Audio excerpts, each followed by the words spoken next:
welcome to this week's edition of Gaelic Weekly Live. As always, we'll be looking back at the results from the weekend. We have a new feature this week regarding Ulster GAA legends and our new famous whiteboard. And thankfully, we're joined again this week by Aidan Wiley McCarn. Thanks, lads. Welcome back, Wiley. Cheers, boys. Cheers. You were away on a strength and conditioning course. You're doing a Master's in Strength and Conditioning in Tipperary. Tell us a bit more about that, Aidan. Down in St. College, I'm doing a Master's degree at the moment, Performance Science and Strength and Conditioning. So every few months or after every module or so, we have to go down and do a week on site. It's distance learning, where all your weekly lectures and that you can do them at home, and then you send your assignments in, but you have to go down every so often for a week of workshops and practicals. So I was down last week. So you're obviously related more so to GAA, but you had a few NFL coaches. There's a few. Lauren was in. He just actually landed with us on Friday to take his workshop, and he just had accepted the Broncos, the Denver Broncos S&C job on the Thursday evening. We had Des Ryan in from head of Arsenal Youth Academy. Super man. Actually had a few pints with him in the hotel on the Tuesday night, so I kind of had a one-to-one session with him, you know. So, but no, real informative. Like Ian Jeffries was in from Welsh Rugby. It was real who's who, you know, of world class S&C coaches. And so by the end of the season, we're all going to be injury free and looking trim and lean. You already do look trim and lean. Well, I reckon the boys went home that weekend too and told the mum and I with the boy in Wiley there, informing me of Fintona and Skillen and they're still talking about it. You know. No, they're talking about it in Colorado. They are. No, but honestly, see, even Setanta there, they're brilliant. Like, you know, you'd hear a lot about them. Just chatting to ones, and when you go down, they can't do enough for you, and you know it's all the reviews that they're getting are fully deserved. Like. Good stuff. Yeah, you training with them? No, unfortunately, I don't have a team, Marty. But we played a bit of football on the Wednesday. You never lose it, Marty. They're not saying about me GPS scores. We heard something about that, alright. But they had it around your mouth. Right, we move on. But Marty, Jim, good to see you. Marty, we were commentating in Sligo yesterday, Sligo Fermanagh. Did you enjoy it? It was good. Yeah, we nailed it, yeah. Good fun. Good fun, alright, yeah. You kept me right. Aye, but somebody has to, you know, alright. It was an enjoyable experience, you know. But good win for Fermanagh. Good win. 2 points on the board, you know. Yeah, good stuff. Jib, how are you? I'm good. Good stuff. Good weekend. First of all, before we go refreshed looking, you're well refreshed looking. I'm not refreshed. I had a quick shower there before I came. Sligo last night. It's good to get a shower in every so often. You're in Sligo last week. Jib was down watching Fermanagh yesterday. No, alright, listen. I couldn't get in. You couldn't get in, you passed the crowd. Okay, before we start the social media question, Jib, or is it the social media question? Well, it is I. Sorry. So as Rory said earlier, we're doing the Legends of Ulster. So we have our wee whiteboard here. We're not going to be doing any of their own on it, but we're going to be picking, we have picked already 2 players each who we think are Legends of Ulster. We do have a controversial one already, but we'll talk about that later. Or maybe Marty can talk about it later. But yeah, so we're going to stick on our 2 players, and then you have to write in. We want another 2 added on to then. Can be players or managers or just legends? Current players, ex-players, managers. Yeah. So I suppose, you know, it's up to you to start now and give us your legends, whoever you think. I mean, we have our own choice and we'll not be revealing them for another maybe half an hour. So, you know, I'm sure you'll have the likes of your Canavans and your... there's various. It'll be interesting to see just what the viewers come. You know, I suppose people from different areas will have their own style. Listen, I'm sure we can only pick 2 ourselves. There's probably 20 ones. You could. You know, you agree on the bulk of them, but as you said there's a few controversial ones. There is. But I suppose we have to make it clear from the start. We couldn't pick ourselves. That's right. So don't be voting for us. Legends of Ulster GAA, Connacht GAA. So look, folks, get in Ulster GAA legends. Pick 2. Jib's going to tot them up and reveal them at the end of the show, so you'll see if you've made the top bracket or the most votes. Okay, so that's that out of the way. Now on to the weekend review, lads. We'll start with the McKenna Cup on Saturday night. Donegal stopping Tyrone from winning 7 in a row. Donegal won 16. The Tyrones 112, I suppose the auxiliary or third competition for these teams, but nonetheless not one that I suppose Mickey Hart won't relinquish. No, listen, Mickey loves winning, and I think his interview after it with Mark Sidebottom maybe has went viral because of his kind of reaction in it, and it's not often you see Mickey being called, like I've often seen him angry behind closed doors, but normally, you know, he's a stone face picture in public, but he his just reaction, got rattled. And his reaction, just for anyone who didn't see it, was Sidebottom asked about, he said uber defensive, and then he retracted and said defensive last year. Do you have to change anything? Hart's response was to say that, did you watch the 4 championship games prior to Dublin? We won them by a handful. Yeah. My opinion, he's completely right. He's got a point, and he definitely does. I was just reading the transcript of it or whatever today, and like when you look back at his responses, it does make sense. Like they absolutely waltzed through Ulster last year, and they didn't have much of a competition the year before either. Like for probably 30 out of the 32 counties, maybe 29 out of the 32 counties, they'll be beating them with their system of play. From Mark Sidebottom's point of view, you know where he's coming from, but it does seem to be honed in on Tyrone, you know. And if you look around, the country, like there's a lot of teams out there who aren't able to beat Dublin, and there's a lot of teams out there who aren't able to get to an All-Ireland final. But there's not that many of them after winning 2 provincial titles in a row, you know. And I mean, how often there's questions asked of Mayo, for example. But how often are Mayo that harshly criticised like Tyrone? Listen, I honestly think, like, I've seen Dublin a good few times this past few years, and like Dublin, this myth that Dublin play, you know, a full flat 15 and press up high, like it's total nonsense. When Dublin don't have the ball, 14 of them retreat inside their own 65. I think the thing that gets Dublin away from it, or it's not highlighted as much, is that generally when Dublin's playing, they own 70% possession. You know, they're in the dominant team for long periods of a game, or they've a score line up and teams have to push out. But I mean, like Dublin against Donegal there. I mean, there was shots going around on social media of after 20 minutes Donegal in an attack, and Dublin had every player inside their own 65. Like, so this, definitely. You know, I think it's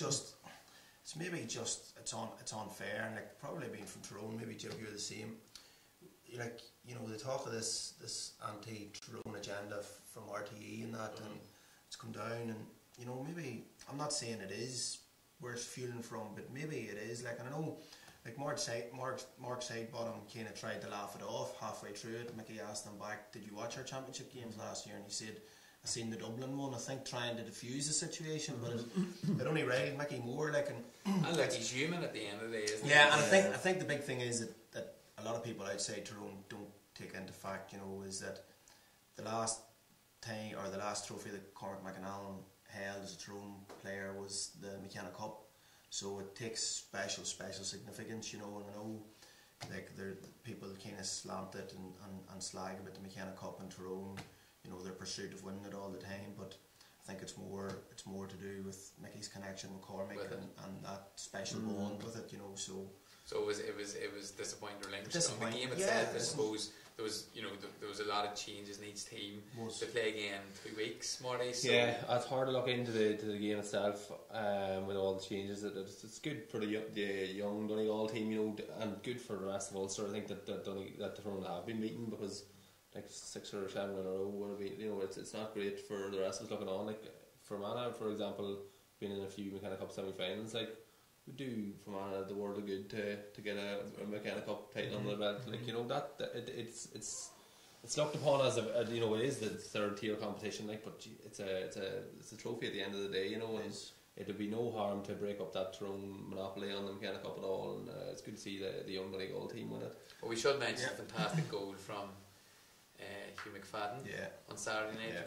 Fantastic bit of play, from showing the good football that Donegal are playing. Just as we talked about, like, we've sat here now for a couple of weeks talking about Donegal going close in league games, like, and this is just heard an interview for Paul Brennan after it for some of them radio channels in Donegal, you know, and they were talking about, you know, they went close, but really moral victories was no good to them. But you know, this was even though there was a number of changes, this done, you know, was real good for the panel that they finally got over the finishing line, you know, in a winning position. So, and I suppose the last time those two teams met, Tyrone made a holy show of them in Clones in the championship last year. Yeah. And it's probably a big one for Declan Bonner too. You know, it's alright saying this about the McKenna Cup, and it's only the McKenna Cup, and it's only this and only that. Go and win it then. Do you know what I mean? If it's that. We've given it plenty of time, so we obviously feel it was important. I mean, they haven't won a game this year yet, so that was a point Paul Barr was making. You know, that they went close and there's some good performances, but just, you know, like, I'm sure they'll be back training the night and they'll be out doing the warm ups and there'll be smiles on their faces. Like exactly. On to the game we were commentating on, of course. Fermanagh 13 points, Sligo 8 points. Marty, what have you got to say on it? For like Sligo, where it started like a house on fire, I suppose went 3-0 up probably inside 5 minutes, and then for the next damn near 70 minutes, they only scored 5 points. You know, through that whole period of time, Fermanagh were dominant. They seemed physically stronger and seemed better set up. They seemed to be more, you know, organised, and they knew they were more comfortable in their roles. It just seemed that they knew their roles pretty well. You know, times sloppy from Fermanagh. You know, coughing up ball possession. I suppose conditions weren't great, but you know, still not firing on all cylinders. I would say very similar to the last two games in that seemed to be in complete control in terms of possession. Never really looked to be too much bother defensively, but at the same time, kind of leaving you with a wee sense of unease. You know, when there's 10 or 15 minutes to go and you're still only maybe 3 or 4 points up. Whenever really and truly looking on, you're like a 7 or 8 point better team than the team you're playing up against, but just not, you know, letting that show on the scoreboard. But still, a win's a win, but an expected win again, I would say, for Fermanagh. It's all about the wins, but I suppose when you look at the league table, it's Fermanagh's 3 wins have come against the teams it's the 3 bottom. 3 bottom, yeah. Just so you're on there, Marty, do you think, probably casting your mind back, and even you, Rory, you probably wouldn't have seen that much jib 2-3 years ago when they were in Division 3 on their peak? How's the performance levels relating? I'm trying to think back. I was actually trying to think about this earlier. What way that do you see an improvement performance levels, or? Well, it was. I think that the wins have come a wee bit easier this year so far, and I suppose that probably the opposition has something to do with that. I remember we played Louth and we beat Louth comfortably enough the year we actually got promoted, and we drew with Armagh up in the athletic ground, which was a massive game, you know, and that was a really good performance by us that day, you know, and we beat Limerick pretty comfortably as well. I suppose there was comfortable wins that year as well. We were promoted before the last game against Clare, and we made a lot of changes, and kind of the wind was knocked out of our sails that day as Clare turned us over, you know. But I suppose we had a big win. Armagh, wasn't it, in the final? Yeah, Armagh in the final where we really didn't show up at all. It was a very poor performance. But I suppose we had maybe that game against Armagh in the athletic grounds that year, and another massive game at home to Tipperary, where Tipperary were probably between ourselves and Armagh, and Tipperary would have been who we would have been seen as the main teams, and it was a really tight game against Tipperary that day, and we just came out on top. I think Paul McCusker maybe got a goal that day. He was definitely instrumental in the goal we got, but that was a crunch game, and that was the game we won at home to Tipperary, and we obviously got that result in Armagh, which is a great boost as well. So I don't think Fermanagh this year have had those crunch games yet. Looking at this from the outset, I would have said 3 out of 3 before the break, hands down. That's definitely the target, and that's definitely very achievable with the way the fixtures fell. This Derry game, it's kind of appearing more winnable now as we look at it because of the way Derry have played so far. But you know yourself as a Fermanagh man that Derry, even at home, even down players, they're still Derry, and that there is a, you know, rightly or wrongly so, there's a inferiority complex there between Fermanagh and Derry, I would say, and between Fermanagh and a lot of teams in Ulster. It's just interesting, you know, because like I suppose we again mentioning back to Donegal, we sat here for a couple of weeks saying about how well they've been performing, but they've no points, and then we chat about other teams that's winning, and then we're maybe saying they're not performing well. So you know, you maybe get caught up in a situation like, how can you know? I would imagine, like, I think the wins most important. That's it. Like, I'm not that far like gone from that team. I would know a lot of the boys, and I know that they would probably be of a similar mindset to myself when they looked at those 3 games at the start. Then Fermanagh going reasonably well will beat those 3 teams because the quality is there, I think, and to turn over teams like that, they're really and truly, this game against Derry is probably where a lot of those players will be setting their heart on. That's the big one. Like, that is really where our season is going to be made. You imagine Roy Geller he'd be happy with it, you know. Well, 3 wins or 3 wins. Well, don't know if Roosters ever happy. I suppose we looked at yesterday, Marty, and we talked about the defensive sets and know the drill being so well set up. The first 3 scores, and I suppose the first 5 to 8 minutes, Sligo were kicking long ball in and beating Fermanagh, winning it well and looking slick. And Fermanagh got the grips of them.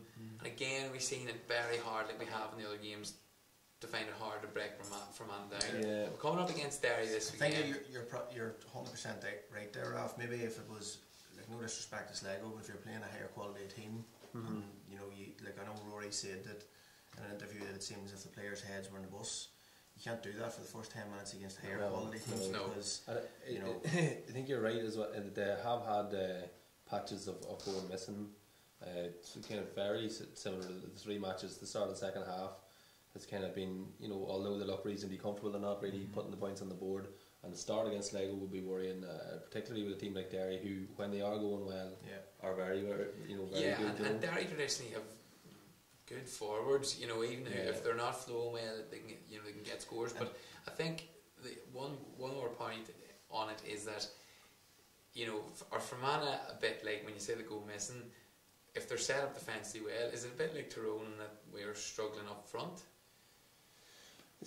I know what you're saying. I think that in terms of gaining primary possession from kickouts is a problem in the last couple of matches. The long kickouts, it wasn't so much a problem yesterday, but the last day out against Offaly, who were a pretty poor side, they won a fair few of Fermanagh's long kickouts, which is surprising enough, and that would be one thing that would worry you, particularly if things aren't just going fully 100% in your favour. If you're not winning your kickouts, then, you know, things are even going to go worse against you, you know. And I suppose when you look at, you know, and you can't bring, I mean, you accuse the favouritism because he's my club mate, but and you can't bring one man back. But I suppose when you look at the year you got to the quarter final, when you had Richie O'Callaghan and Owen in midfield, winning kickouts was just so simple. You know, if Owen's not going to do it, we seen Barry step up to the plate. Barry Malone yesterday, fantastic. He must have 3 marks from wing half back, but again, the clean catching is something we're missing a bit. Yeah. If we're not winning the breaks. I think, obviously from what you're saying, it seemed to be a problem yesterday, but I think too that, you know, Division 3, you'd be liking to be hitting more 13 scores in the game. You know, I know last year in Division 2 from on, I think it was 5 games where they scored 10 points and under. 13 wide yesterday as well. So like again, when you step up against the better quality teams, is that going to come back to bite you? You know, and it's certainly a reason why they ended up getting relegated last year. So whether they've made themselves even tighter now defensively, like I think they've the best defensive record in Ireland at the minute in all 4 divisions. But from Ireland, but I think, you know, going forward, you have to get that balance right. Like we're on there with Tyrone being ultra defensive and getting slated for it, and they were racking up maybe 222 in championship games last year and still getting slated for it. So you know Tomas Carrigan at the minute, you know, the start was and I suppose you could see I think Jim, that's a big plus. Like, you know, Tomas is very different to Jones and either of the Quigleys that play in that. Obviously, a bit more speed. It'll be interesting to see how things go whenever Tomas does come back. Like, he's been probably the go-to man for a few years now. But it seems to be there's going to be maybe between 2 full forwards rather than between 3. You know, it seems to do Danny Tiggs in that sacrificial role where he's coming out and he's not really playing as a full forward at any stage. And with Connell and Shamey playing the way they have, and even Shaw, when he got the chance, they played pretty well. So it'll be interesting. Maybe I think it's going to be what players can offer him off the ball. You know, he's not just going to be going for, you know, someone that's going to be inside and their job only is to play as a forward. Like well, we've seen Shamey Quigley and the crowd get a couple of rewards as Shamey always does, working extremely hard yesterday. He worked really hard. So look, if he's got it into him, he's got it into Jib, have we any suggestions thus far or any comments from the Daniel Conlon, he suggested Anthony Tuchel and Peter Canavan. He's also suggested it was a close call between Jib and Tuchel. Daniel. Mark Gallagher said Anthony Tuchel as well. Niall Cox, Canavan and Kieran McGuinness.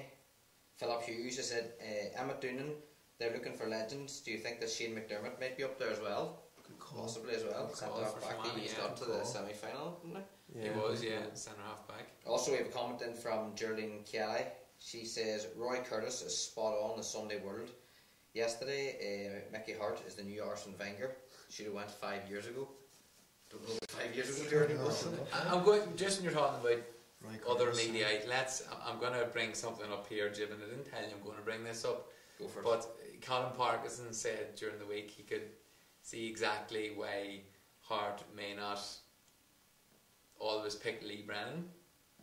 He says he's seen your classic corner forward and that he can kick scores, but he seems a tad lazy. He does, but Sir Frank McGuigan didn't track back too much either. They don't automatically go on the defensive, Jim. We're asking this Very as a fair defensive point. there, Jim. Very defensive. Well, So I'd you're rather saying Lee he doesn't Brennan track was back? I'd rather Lee Brennan was my team than playing against them. I certainly would. I'd rather be trying to figure out how I'm going to get him the ball than getting someone to pick him up.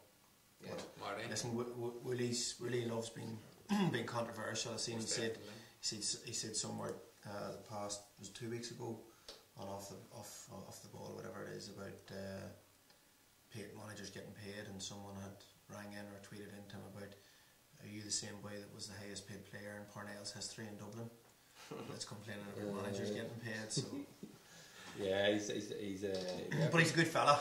He actually is. He's apart from being an Everton supporter, like, but he's actually not too bad a lad. Spent a bit of time with him in Philadelphia, so he's not too bad a fella. He's not the one. Another club. He's a good man on the night. I'd say, like if he is lazy, or if he's kind of outwardly lazy, like some players can look lazy. I haven't seen Lee Brennan play that much because he doesn't ever throw him that often, like. But if he is outwardly, some players look lazy, like, you know, and maybe they just aren't. Maurice that Fitzgerald lazy. always looked lazy, like. Yeah, Maurice Fitzgerald is a different proposition. Yeah, like, Maurice that's, Fitzgerald always come up with the goods. So look, I suppose time will tell in that regard. Look, we're not saying he is or he isn't. I think Jim pretty much said he was lazy there. He said Frank McGuigan was lazy too. Isn't that what you said? Well, I'm going to put him on my legends team now then. Alright. Okay, look, it's up for discussion. We You might can't just be throwing ways in. we might get a comment or two in yours and that a feel. Derry 115, Offaly 13 in Division 3. So obviously a good win for Derry to get off the bottom, I suppose, or joint bottom. Offaly still without any points. Yeah. Derry up for Fermanagh this week. So I know we've always a few viewers down around Offaly that tune in because they like the coverage, but they're not to be. They're in trouble. I hope we don't lose them for me bringing that up, but No. they look to be. I don't know where they're going to get points out of it. yeah, no, they look to be. I would say unless Offaly or Wexford beat Offaly or Wexford, I don't think either of those teams will get too many I'll points. probably end up drawing too. When the game was over from the start, Derry was 1-6 to 0. Well, Offaly made a fair comeback, but sure. The game was beat then, you know. Cavan, the derby, I suppose, an Ulster Leinster derby, but nonetheless a derby. Cavan and Meath. Cavan 2-14, Meath 1-12. Marty, we talked again about Division 2 throwing up these results. Yeah, definitely. It's tight. It's getting tighter too. Big derby there with the traditional powers. Yeah, they had to get one. They had to throw one lad out there. I think it was Meath fan throwing ball. Funny, Meath ones, you chat to them and they don't class it as a derby or a rivalry at all. Like. There's a kind of an arrogance about Meath. Yeah, they're more Dublin. Like they kind of think. Well, Bernard Flynn was just on the radio before we came in. He was saying that somebody wrote an article damning Meath, and he was saying, he said we just don't have the players. So we've great underage setup now. They've beat Dublin handy in the last couple of 16, 17 and minor finals. But he said they just don't have the players at the moment because of the neglect.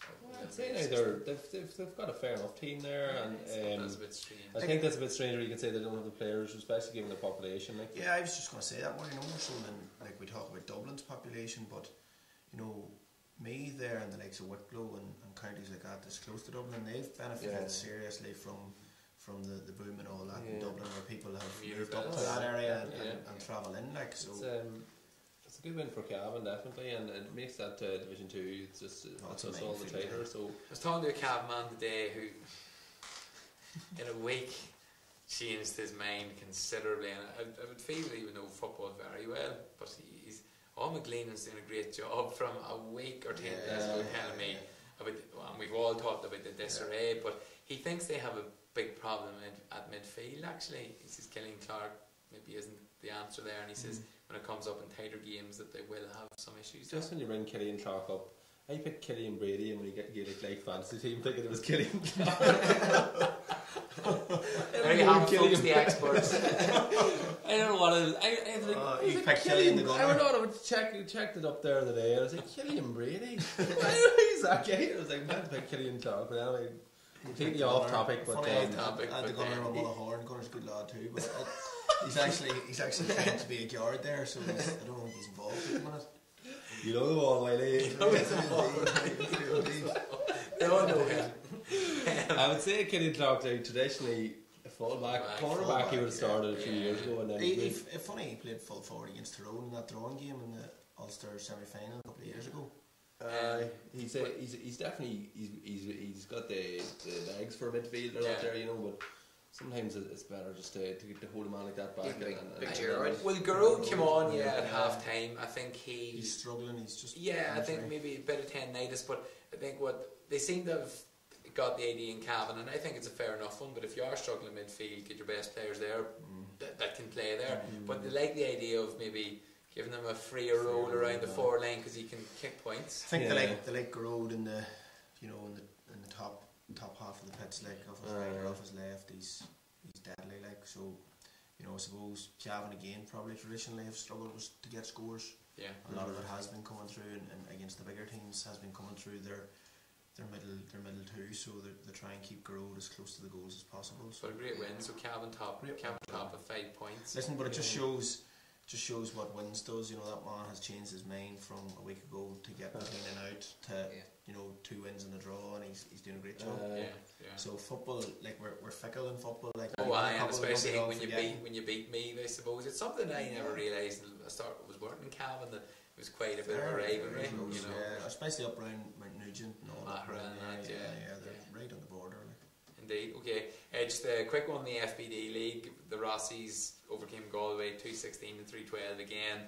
So it was the third competition for these teams, but not a lot of changes. Obviously, Galway and Roscommon had a few involved with NUIG who were playing in the Sigerson final, and of course lost the Sigerson final to UCD. But a good win for the Rossies. Good win for them, particularly if things go the way they have gone the last couple of years in Connacht. It could be back to Galway or Roscommon in the final if Galway can turn over Mayo again. So although obviously it'll be second string teams, it's still a notch in your belt. It's better to win these games than lose them without a doubt. Like Mickey Hart used to always say, if you're taking time out of your schedule to go and play these games, when you go and play them, you may as well. That's it. That's exactly right. On to the Sigerson, I suppose. UCD, and congratulations on UCD winning Sigerson, defeating NUIG in the final there on Saturday. Couple of stories popping up from the Sigerson and the All-Ireland club. But on the Sigerson, we seen last week that UCD and UUJ went to a second period of extra time and still only a point in it on a Wednesday night.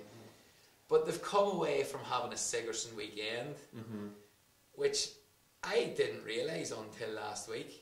And I think the general reaction was that it's a crying shame. It's kind of a festival of football. I would have been one of the ones. Like, I remember Sigerson weekends where we would have been down with St Mary's and you played your quarter final on the Friday, semi-final was on the Saturday, and the final was on the Sunday. That's how it was done.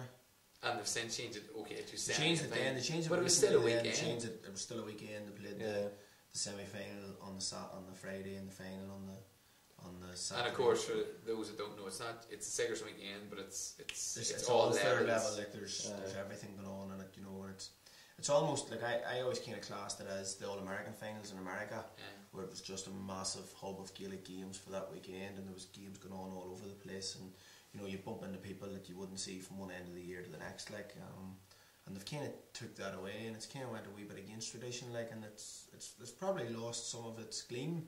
I think it's a part of the wider problem. I think maybe player welfare was coming into play, saying that playing these 2 matches in 2 days is possibly not safe for players, and you look at the carry on that went on this weekend instead of having the Sigerson weekend with the All Ireland club, and like for me, we're in the standard of the football to the next day. Players will be tired.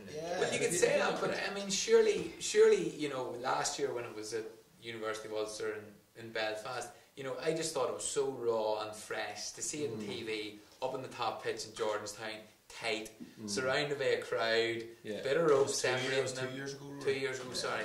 But you know, that kind of... No, I thought it was good. It was good. It was just like, I know we go down the player burnout role, whatever.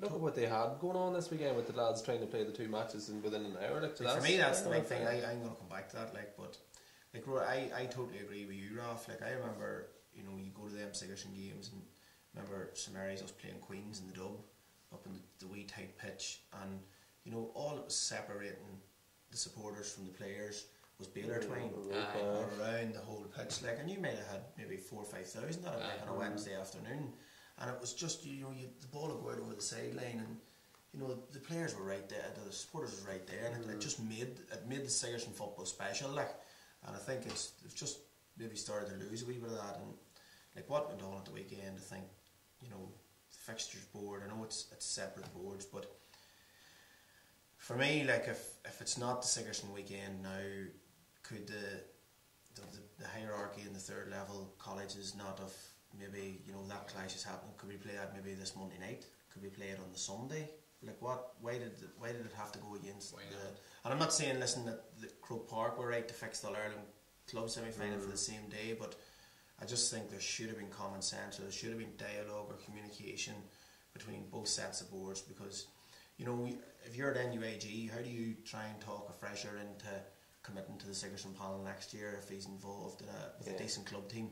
Because they're going to turn around and say, and I know, like, if I was over a club team and one of my players was being drafted in to play Sigerson football, I'd be saying, which there's no point, you know, when it comes that you're not going to be able to play because it's going to clash with us. So it just, for me, it's hard. So it goes back. I feel for the lads, really feel for like it's been like, if you see anything about it on Twitter and all these articles on it, it's like, that Kieran Malloy is a hero because he got in the car.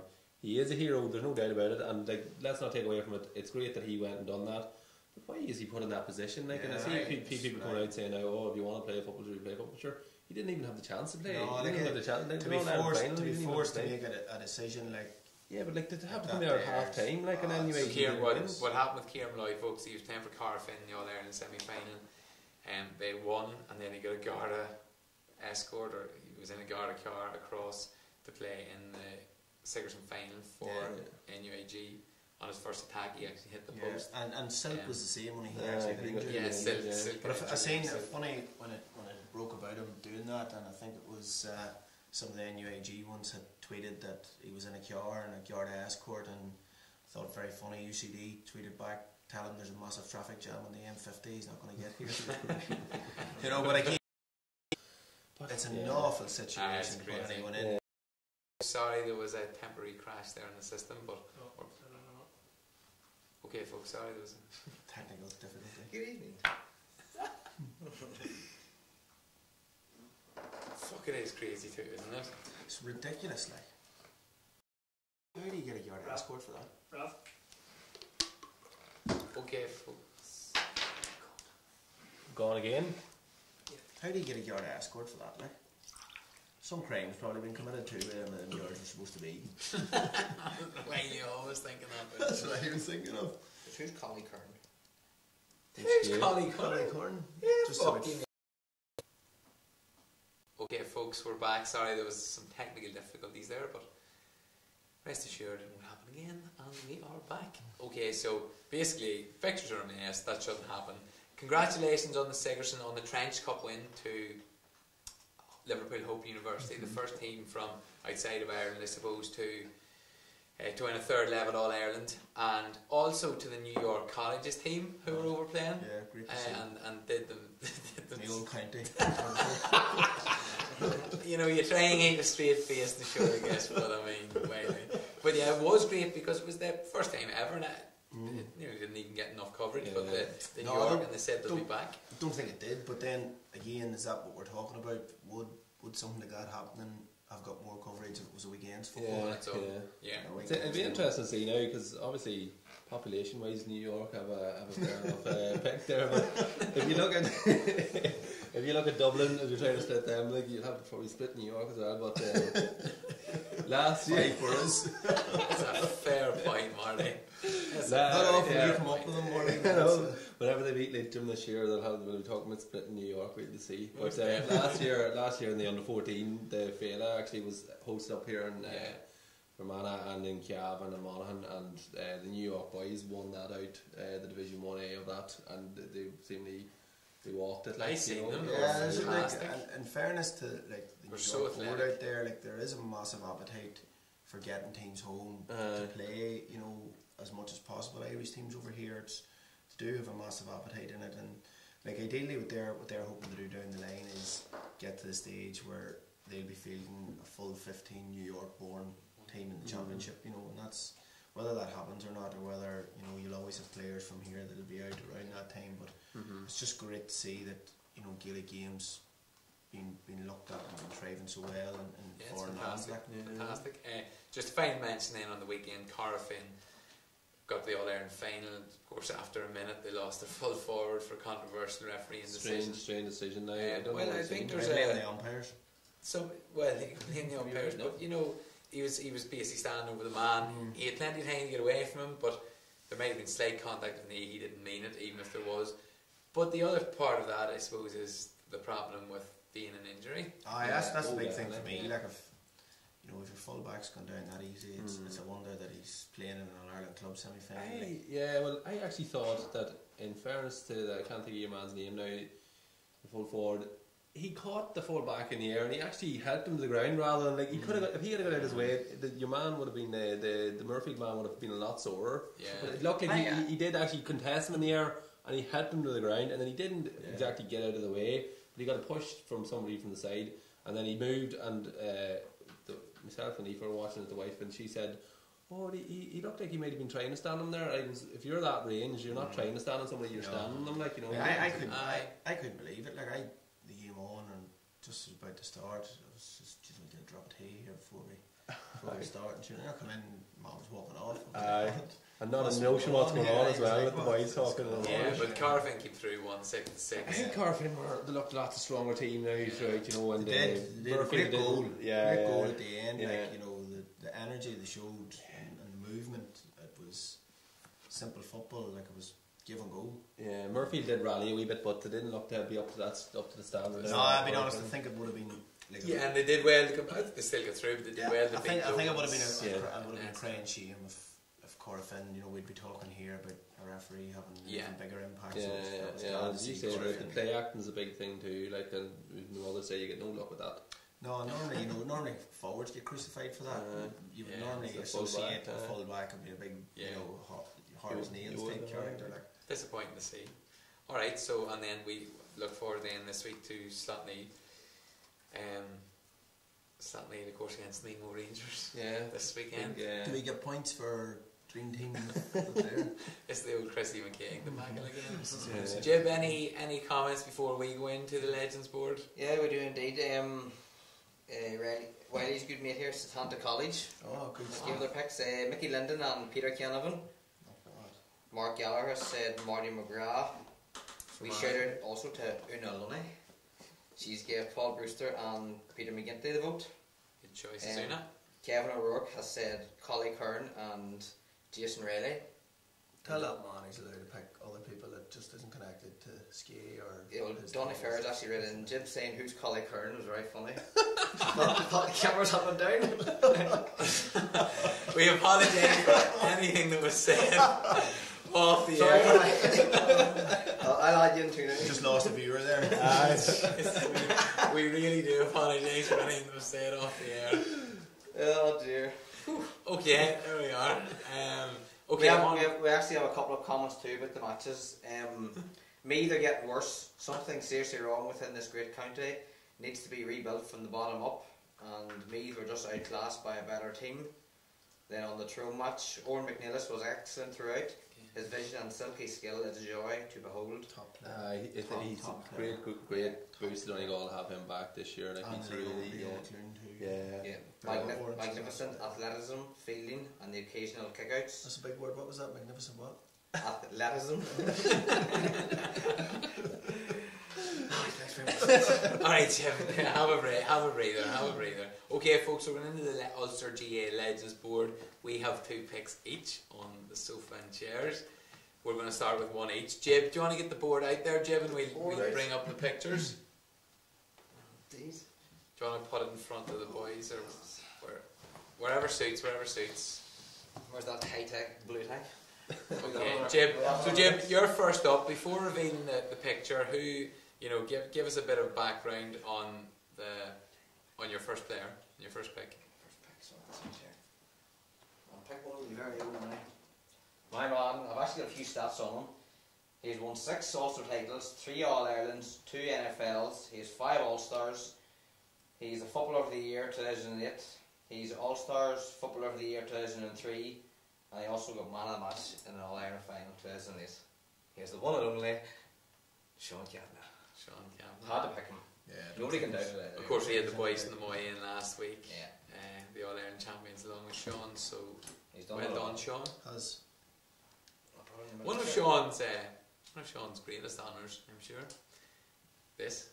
Oh yeah, I'd without a doubt, yeah. I thought they were coming up with another honour. I'd say he's through it. have to take a photo. Yeah, Have to take a photo. I just say to the people at home there as well that this is not necessarily Sean Kavanagh first. It's just first up. Yeah, it's just It's first up. We have to arrange the Jibbers order going just first, after this. Yeah. Wiley, give us a bit of your first pick.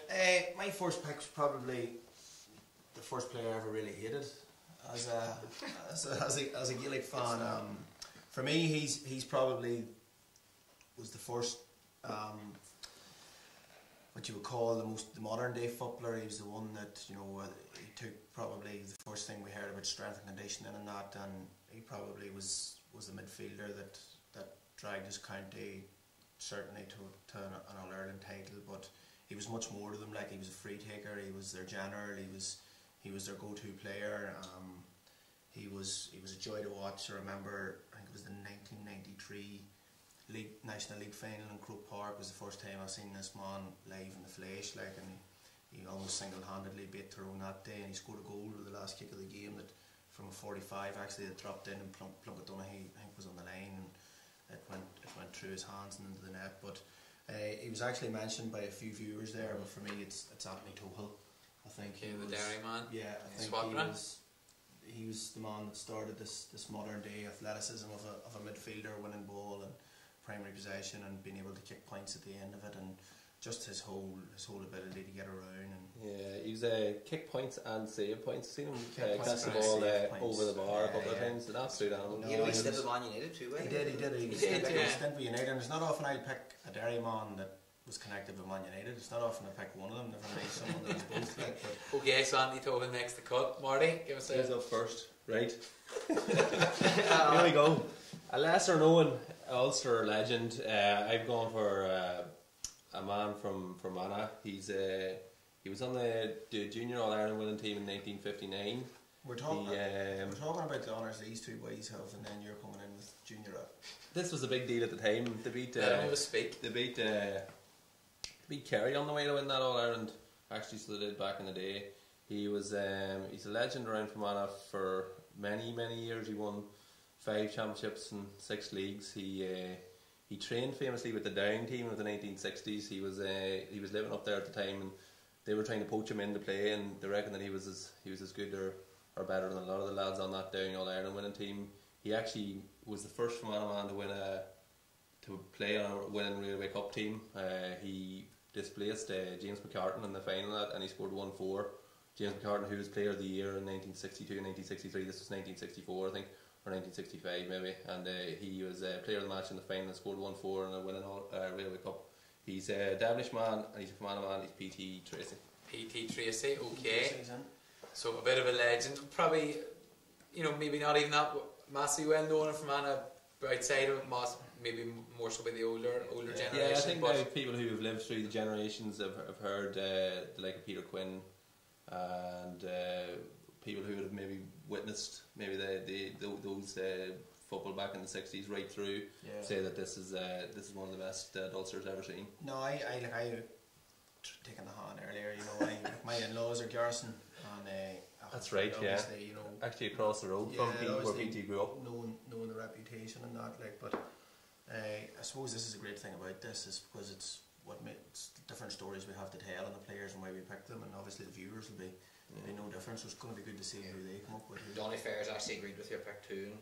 It was a great call, like, and Listen, there's not many clubs have a player of that stature to have get involved. He was a bit like Collie Kern to me, you know. I didn't know. Yeah, you didn't know, but you know now. You know him now. Okay, my first pick. Okay, this man is I think growing up in the 90s and noughties, he was, for a man so small, I just couldn't believe how talented and strong he was. Thanks, Roy. Thank you. I watched him walk around St Michael's and Enniskillen corridors and thought Jim is the man. But this man was fantastic. He, I suppose, led, when you talk about Tohull dragging his county to their first ever All Ireland, this man most definitely did it and soldiered for years. He actually, I think there was times that he had to start playing hurling or make up a hurling team at a time because he wasn't allowed to play county football unless he did that. He's affectionately known in Tyrone as God, and that man is Peter Canavan. Don't think there's any doubt on that either. No, another worthy candidate. Definitely. Peter the Great. Peter the Great. Well, says it all on him. And he's good pundit, good manager. So look, just a good fella too. Good fella, yeah. He was piling me and Wiley up at a wedding there recently, actually. I think I lent him 20 quid then. I'm gonna have to text him after this. If you're watching Peter, send that on. Jim, before that man's sending it. Carry on, next one. Yeah. Well, my one, I've got a few stats on him again too. He has won 3 Ulster titles. Jim, sorry on that. This is a bit unfair. We are talking from the heart. This man, we're not googling him and we got this Wikipedia page. We're talking about our memories of him. Your stats. Yeah, I'm talking about my memories of watching PT play. At least he sounded convincing. Yeah. Go ahead. Well, I think he has 3 Ulster titles. He might have 2 All Irelands. He has a National Football League, and he's only won 1 Ulster, which I was quite surprised by. He's won 8 senior championships in his county. He's played Gaelic football for 45 years. Still playing last year at the age of 54. Mickey Linden. Great man for scoring, although my father did keep him scoreless in Ulster final in 86, but we're not going to that, isn't it? Good man. No, we're not mentioning that. The new Irvin's time manager. Mickey Linden. He would have been my favourite. I think he was everyone's favourite. Just lightning pace, like. And still playing. Yeah. Played last year, 54, scored 3 points. Come on, Mayo Bridge. Very good. Amazing. Some going. Yeah. I'd just like to say that PT Tracy also played until he was 50. With no boots. He actually did play until he was 50. Yeah, he played with a club up and down. He played in the Fermanagh Championship final at 36 as well. And, another man that Philip Smith from Crusher Lock in Cavan, similar. PT still plays indoor soccer. He's 78. Wait, last pick. I kept this one. I was going to say within my own county, but within the county I was born in. Break it down. Again, probably was the first. At his time, was probably the first all-action goalkeeper, and he was one of them ones that opposing fans love to give abuse at, and the more abuse you give him, the more he rose. But he was a massive giant in goals for Tyrone. Like he was in goals for the best part of 15 years. Won various honours and was a real legend within Tyrone, and still is. And I went for Finbar McConnell. So as a forward, I went for a midfielder and a goalkeeper, which must be unheard of. And one of them was an area man. So Finbar McConnell, Newton Stewart man. Yeah. Of course. The thing of them, there was I think 5 brothers in the house, and all of them have done goals for Tyrone, different levels. So obviously when he finished, his brother come in and won in Ireland as the number 1 too. So it's. Finbar actually wasn't even a goalkeeper; he was a midfield player first too. They were actually born in Fintona and then moved away to Newton Stewart. So maybe if they had stayed away from fitness for a while, I might You'd have to have a word. I was going to say it there. Bit of a trend in fitness, you lose a lot of players. You'd have to have a word with the mother and father to stop rearing goldies and rearing that outfield players here. We've enough goldies, eh? We've only one team with 5 goals. No, but a great, like he was massive man and goals for throwing. I know all the players that played with him. Did he bring in the idea of wearing rugby boots as a keeper? He was the first. He was the first. You know, that was into the big rugby boots and that. And I used to I think at that time there wasn't many short kickouts. I remember I used to put her down and land her in the 421. Like, you know, there was no messing about. And like some of his kickouts, they were always hitting 70 and 80 yards. Like, but like the man was 6'4", 6'5", like a massive, imposing figure. Tried his hand out field for the club Newton Stewart. Like, it was Division 3 stuff and. He still wasn't standing out in it, you know, so he was better in the goals. Like. You thought we had a Paul here, eh? Well, to me, like, it was our picks, you know. I'm sure there's people around the Cross McLean that would, but to me, like, even I remember, I think I played as a young lad, maybe Art McCrory was overthrown at the time, Eugene McKenna. I played maybe 2 or 3 games. Big Finbar was there, and you know, I'd been in the changing rooms maybe just 18, 19, Big Finbar, like, you know, he was looking after you and that was it, like, and they're sitting beside him, like, and these wee white spindly legs and Big Finbar sitting there, and you were like, the bleached hair. Almost afraid to chat. No, there's no bleached hair at that time. You probably would keep your head off me. Alright, we actually have a goalkeeper as well, sent in by Charlie Keane. He went for Chris Breeden. Has to be the biggest Ulster legend. He kept a clean sheet for Fermanagh down in Kerry. Chris Breeden, former Fermanagh goalkeeper. Story about Chris Breeden, right? does a bit of goalkeeping coaching for me. But every club we go to, this record of not conceding a goal in Championship football, I think the first club I took him to, the games were 9. The last club I was at was 29 games that he hasn't conceded a goal in Championship football. So I don't know, like, about 4 or 5 years. If anybody's got the right answer, we'd like to know. It's hard to concede you're on the bench. Eh? That's true. You like that? Shots fired. Shots fired, Marty. Yeah, sorry, Chris. Well.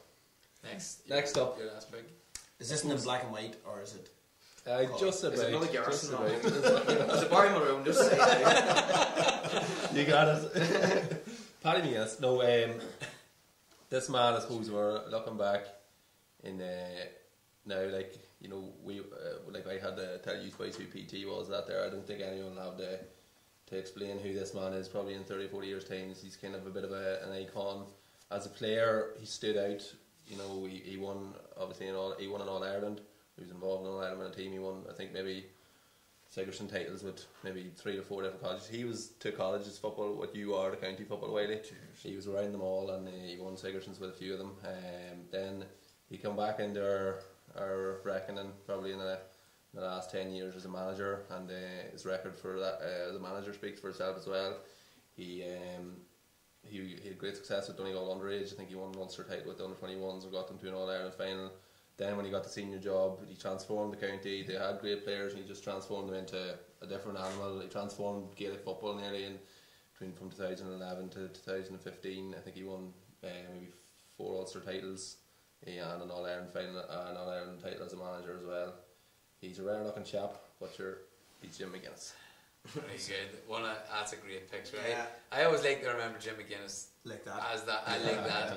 I think the interesting one about Jimmy McGuinness, like, Jimmy could be on that board twice. He could be on it as a player and then again as a manager, which is very rare. And like, being honest, I don't think we've heard the last of Jimmy McGuinness involved with Gaelic football. You know, I think he's going to bring some Chinese lads. Well, he's actually away from that. He's away, all right. Looking to get back in Europe, but you know, I wouldn't be surprised to see Jimmy McGuinness pop up. And I think with some people, what I think is admirable is that, you know, when he's with Glenties and Donegal, he was still very much, well, he may not have acted like it, but he was still considered one of the lads. I suppose he was still even playing a bit, you know, and then with Donegal, you know, he really wasn't that far away from it. No. Very few, if any, can do that. I suppose you look at Fitzmaurice and Kerry, not that long retired. McGuinness, you know, to win the trust of those boys. Big time, like, and then I suppose, you know, too, Colin Anthony, he married Colin McFadden's sister, like, and, you know, the way he was just he was probably a deadly man at handling players and that. Probably bar the Kevin Cassidy situation, like, which is, you know, when you read back on things and look back, I think probably that's the one thing he probably did get wrong. Was Donegal manager. One regretful situation. Yeah, like I'm not sure. Then possibly the what happened between him and Rory. I'm not sure, but probably just two maybe blotches. But I think the way he just came in there, and if you look at the McGees, who everyone recognises as great players, but they're complete hellions, like they're tearaways, you know. And like before he took it, no one took Donegal serious. No one, you know. Donegal would beat you and give you bother in the league game, but you knew that they would self-destruct, that boys would go away partying, boys would go away drinking and all that, and you know, Jimmy turned that around. Yeah, I think maybe 2010, maybe Antrim went up there to Donegal and beat them in the Ulster Championship, or 2009 maybe, and then to transform it into all of a sudden, like I know it was obviously that Dublin game in 2011. Yeah, that they didn't win. I think it was 2010 in the athletic ground. Armagh beat them in a qualifier by nearly 20 points. And you know, coming away out of that, like if someone had told you then that this team was going to be a kick of a ball away from an All-Ireland final the next year, and it was Ulster easy. When he got the job next year, that was the third time he had went for the job. Yeah. So, I mean, one of the times before that he went for it and there was no one else stood against him and he still didn't get it. So we've hope yet. Yeah. Indeed. Okay. So Jimmy McGuinness, rightly so, but there's so many, like, you know, so many you choose. Okay, my last. We'll throw a few picks here to Rory just before you start. That's a great photo, like that's the way you want to remember Jimmy McGuinness. I don't know what he looks like. Sligo IT Tralee, Jordanstown, maybe into his 40. He was doing advanced tourism in Jordanstown. It was 1 hour a week. Advanced tourism. I think he worked as a taxi driver around Belfast for a bit. That was his on hands training. Advanced tourism. Right. The black taxi. Kieran O'Doherty has said Cormac McAnallen, RIP, gets a mention from me, a true legend and role model to the game, taken too soon. Donny Fair has also said Peter Quinn, who did so much for the GAA and Croke Park as president.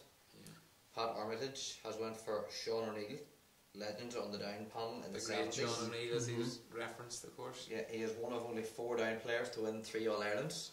So he is. Okay. Yeah. There you go. Who's the other 3?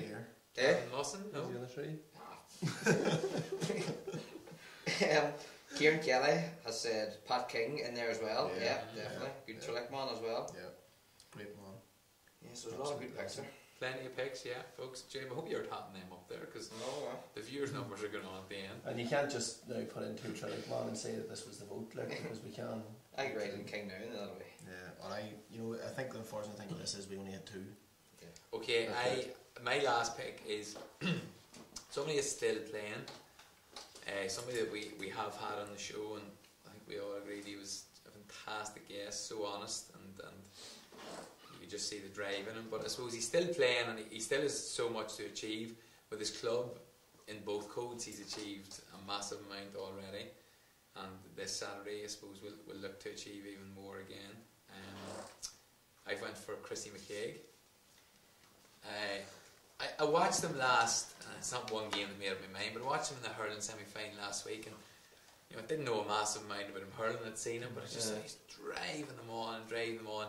He seems to be the heartbeat. That might seem harsh, but heartbeat to Slotneil. When he comes back to play for Derry, he's so driven.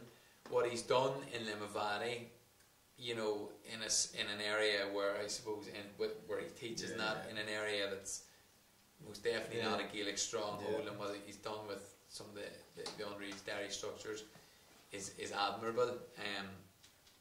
I just think he's an outstanding role model, an outstanding footballer and hurler. Yeah, I think the thing on him, like, he can be times as a player you can be lucky, but to have the constant success that he has, it's definitely not luck. Like, it's everything he brings. And you know, you were chatting about him, people say he's so intense.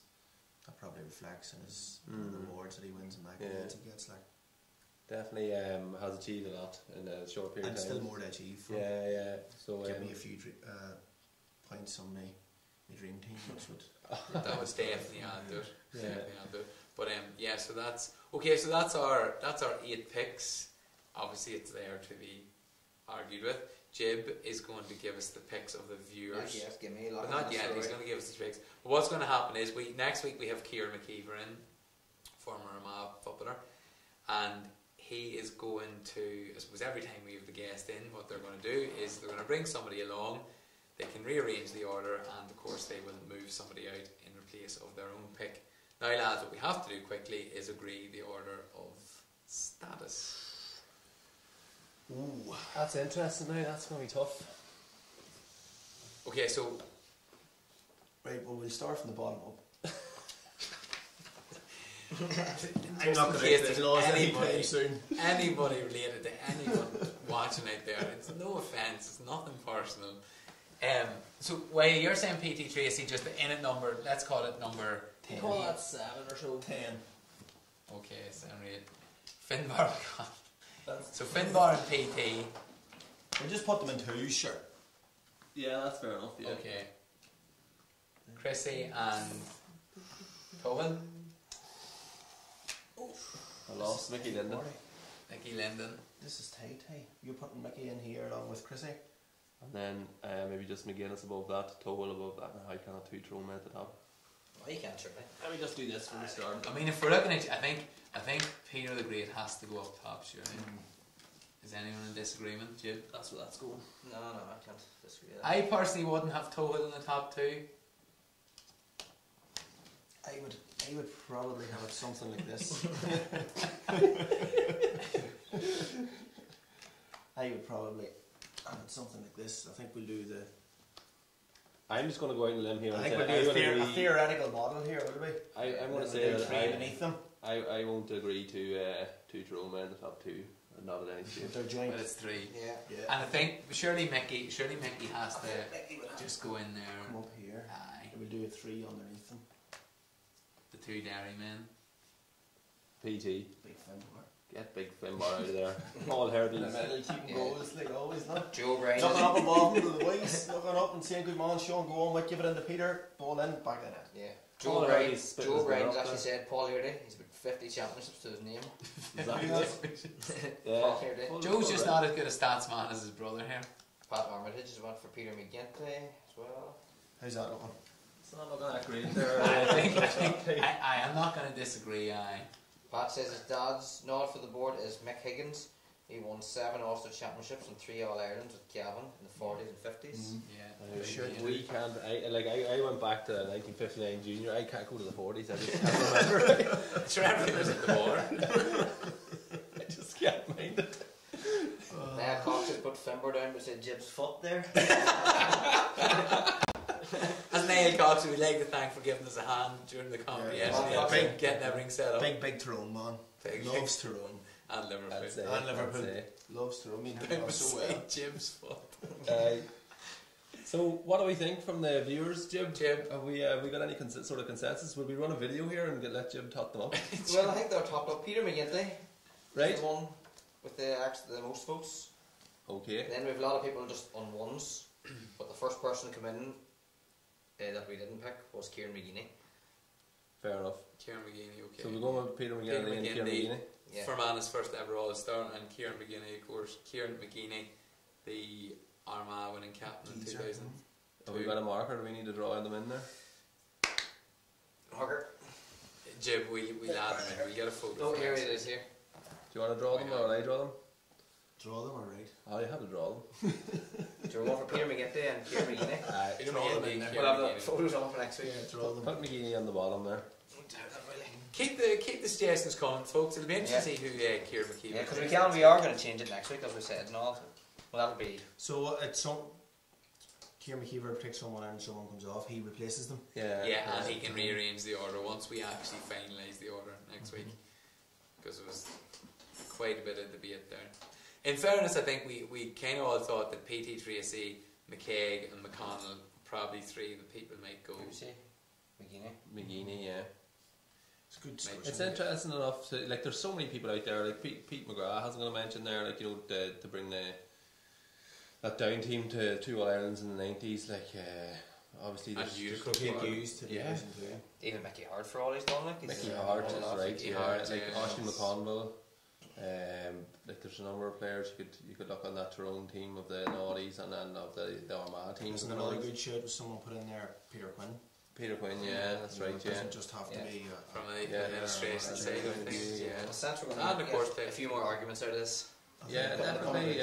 I think it's a good start. We haven't really went to. We've got no one from Cavan or Monaghan or Antrim. We've now got an Armagh man. Who else are we missing? Nudie Hughes, yeah. Then there's another Cavan, obviously, that would have been great. Another from Anamon that could have got a shout would be Malachi Rook. Definitely, yeah. Success follows him.